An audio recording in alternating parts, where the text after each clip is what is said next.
अभी बताओ भोजपुरी में औरत के क्या कहल जाए, भतारे में कहल जाए। एमन अश्लीलता कहाँ हो? अश्लीलता हम लोगों की सोच में है।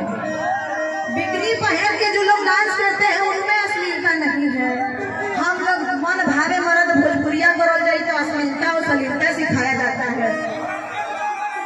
हम तो कहते हैं कि छोड़ा अश्लीलता और सलीलता, अपने दिमाग को सुधार लीजिए और बोलिए भोजपुरिया जिंदाबाद, जय भोजपुरी समाज।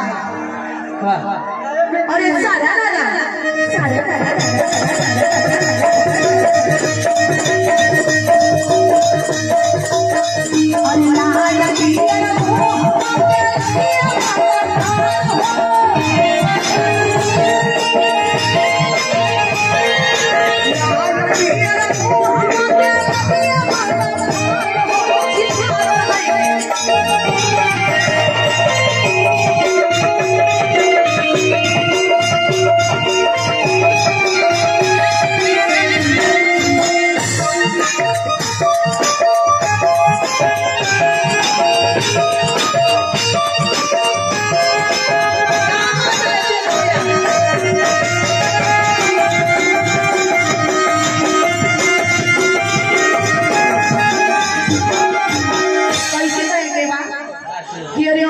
होली में हलवा होली परसों होली बा फगुआ चढ़ल बा कि नहीं गाँव में चढ़ल बा। बुरा न मानो होली है, बुरा न मानो होली है। और होली के 2 दिन पहले अगर किसी को कह दिया जाए कि भाई तुमको गाना है राम भजन, हाँ मंत्र के कितना बढ़िया गाना रहे। मैंने नाम बसो वृंदावन में कि हवा मार के जा पर पानी।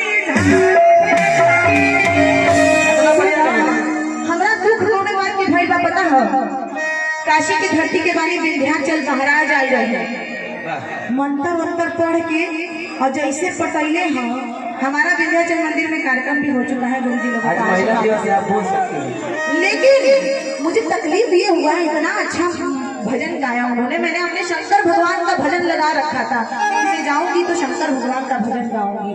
ओकरे बाद कि अरे आजा आजा हैंडसम राजा खुलल बाटे होई बुलंद दरवाजा के दरवाजा, अब कमर का झटका मार के दिल पे बिजली गुजर बेकार।